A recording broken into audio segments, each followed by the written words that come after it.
Hello, everybody. Thank you for taking the time to view this video. This video is made so that I can show the customer service representatives as well as the so-called technical department additional evidence on this bike. Backstory on this bike is my son saved for the last 12 months or so that he can purchase an e-bike. Prior to that decision, I had both of my sons do research. They wrote a report on e-bike safety, e-bike maintenance, the rules of the road, and how to weigh them. And so for that, I like to say to my kids who may be watching that I am very proud and I love you very much. And this video is aside from the initial purpose of sharing with not only this company, but to the world, uh, what I'm willing to do or what I'm going to do to achieve justice for you guys. Okay? All right. So for those who are watching, as you can see on this screen, the bike isn't cheap for all standards for fifth and sixth graders. $569. That's prior to taxes, before tax, before shipping. So throughout this video, I'm going to share with you the overall experiences we have felt in ordering this product, how long it took to deliver, the overall assembly process, as well as the most important, the customer service on a defective bike. All right. So here we go. All right, today's August 6th. We got this bike. When did we get this bike? Yesterday? Yeah. The 5th. We ordered this bike on the 3rd, I believe. Anyway, that should be fairly obvious, right? And the bike, this fender that's defective, already has a dent in here. Okay. The frame already came with scratches here and here. We didn't do this, by the way. We assembled this yesterday, right? So this is what we noticed. Anyway, back to the front. The forks. Look at this one. Okay, like it's not flush. I don't know if it's supposed to be flush or it's supposed to be like this and this is wrong, or if this is supposed to be right and this is wrong.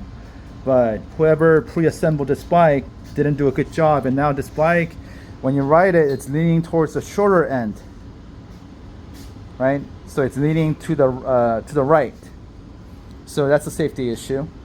Both of the brakes squeak when compressed during riding. They squeak a lot. Never seen an e-bike squeak. Okay. Now what's gonna happen is we're gonna show you the sound. Okay.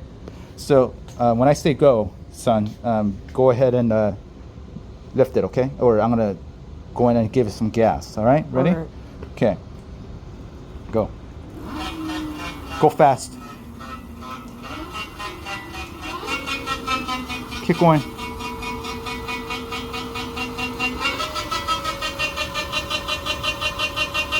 See, that's not normal. Brake. So there's that little squeak. The squeak is even louder when somebody's riding it on the road. Okay, so we can record that as well. Okay, go. Just come near me and then brake.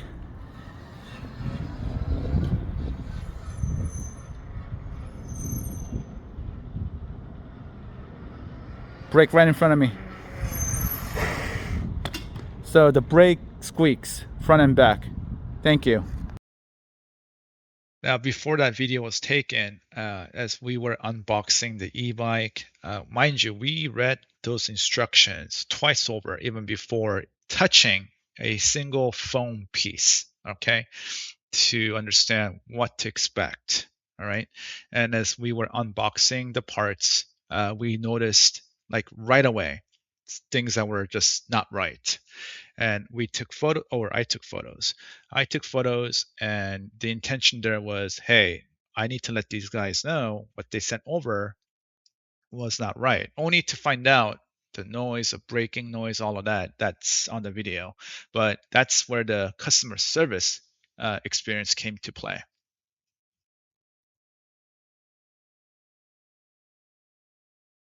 So after days of this going back and forth, usually I make the phone call, follow up that phone call with an email to confirm everything in writing, wait for response, clarify that response with the phone call, and then again put things in writing. What's today? Today is a 10th. When was my first email? I don't know, on the 5th or something. Anyway, after days of this, this is their final or the most recent response. Okay.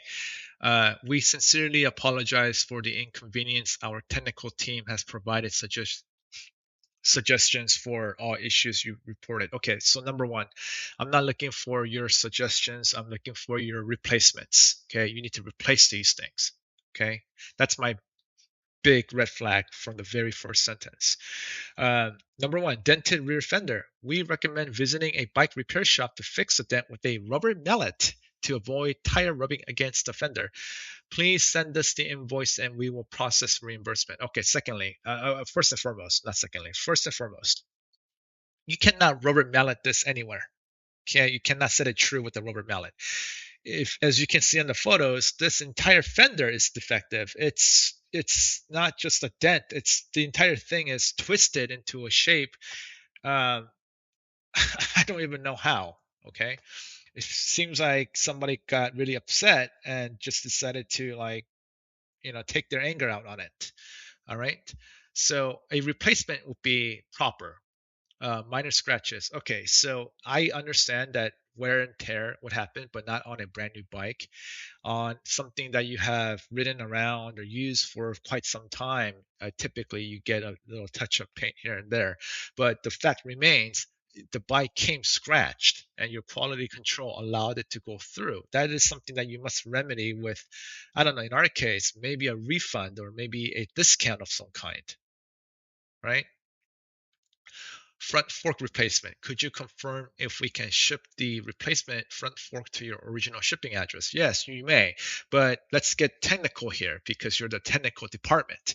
What exactly are you going to send over? If you're going to send over just the front two like fork rods and expect me to manhandle the already dented in like forced into a certain like angle forks with whatever tools that I have at home, although it's just not going to happen.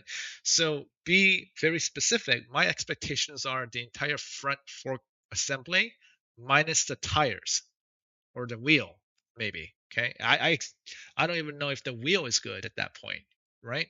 So anyway, at the very least, the entire front fork assembly and a very detailed instructions on how you want me to disassemble the already pre-assembled front fork assembly by you so that I can make it right and safe for my child to ride.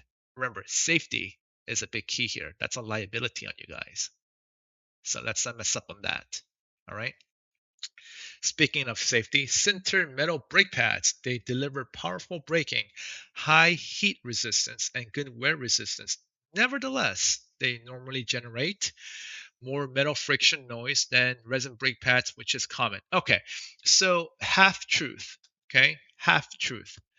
Sintered brakes. Okay, versus resin brake pads. All right. As somebody who works on a motorcycle, here's a photo of my motorcycle. Okay, that's me riding my motorcycle. And I have close to about 23,000 miles on my bike, and that 23,000 miles, I have followed the manufacturer's maintenance schedule to the T.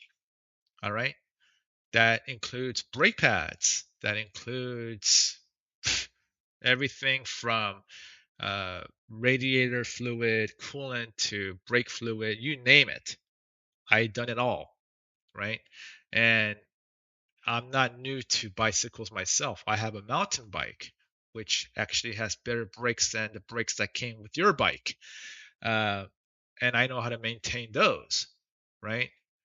Nowhere in my entire lifetime, okay, what you say is common is common.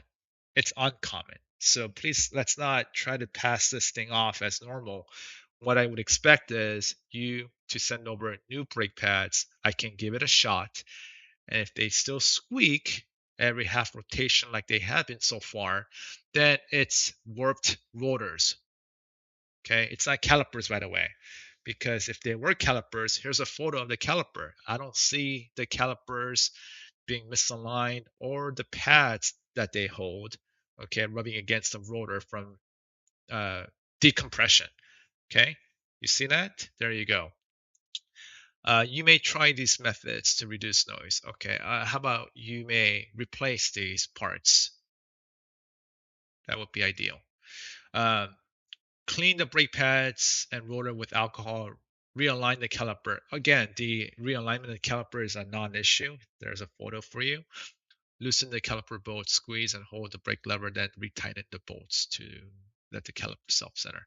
Again, it's not about the calipers. Okay, so either send over new pads. Okay, if you want to send over the entire brake unit, brake assembly, including the pads and the calipers, by all means do it. All right, that's not a problem for me. It's only going to cost my time. Okay, which you obviously want to invoice of. Okay, whatever.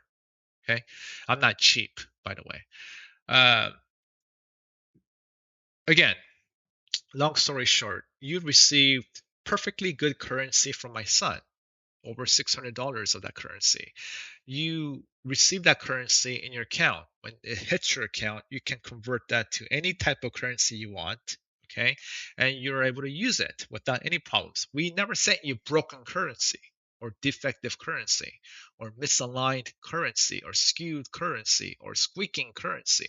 We sent you perfectly good currency, and what we expect in return for that good, perfectly fine currency, okay, is a good, perfectly fine bike.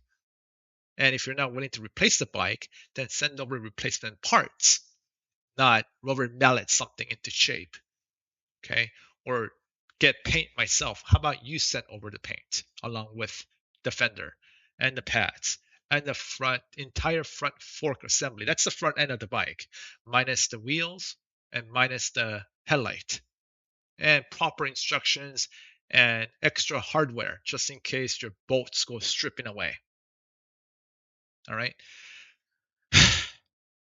Sounded like a little venting there, but hey, guys, at the end of the day, okay, I think we can all agree that's reasonable and that's fair. Uh, Look, I didn't make this video to get any monetary gain of any kind or, something to go viral, which I highly doubt it would. Uh, what I wanted to do and accomplish with this video is these words that these guys are saying to me, this manufacturer saying that I should accept their defective items and just make do with it with a rubber mallet and a couple invoices. That's not right.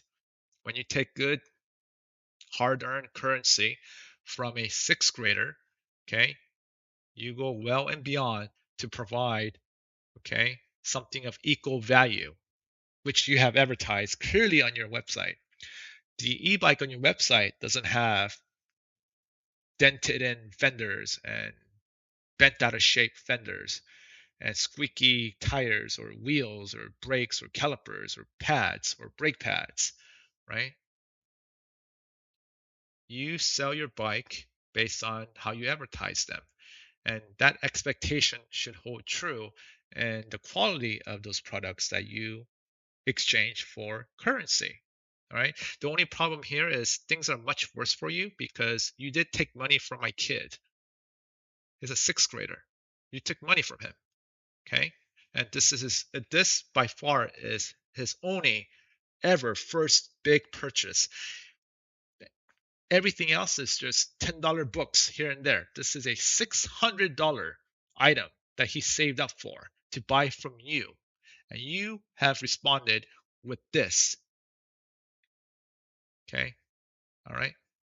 That is not only an issue of unethical practice of business, but it's a very, very good representation of who you guys are. Okay. Now, I understand mistakes can be made. Okay. Nobody's perfect, but it's not how the mistakes are made. It's how you respond to them, okay? Or how you address your mistakes. And this is not a proper way to address your product being shipped over to my sixth grader, okay? Safety issues aside, all right, from the misaligned, unbalanced front end of this bike that goes 25 miles an hour to the brakes that are very questionable at this point, okay? All right. Does squeaking mean that they brake harder? Does squeaking mean that they brake faster and sooner? Is that what you're trying to tell me here? Because you use sintered metal brakes? How about this time around when you replace the brakes, you send me the resin ones, like you said on this, right? Do you even have resin ones? If not, then why don't you go ahead and send me one anyway? Okay. Anyway, uh, to the audience out there, share. Please share everywhere. Okay. Uh, that's all I'm looking for. Pass it forward. Make this known because this is not right. Thank you.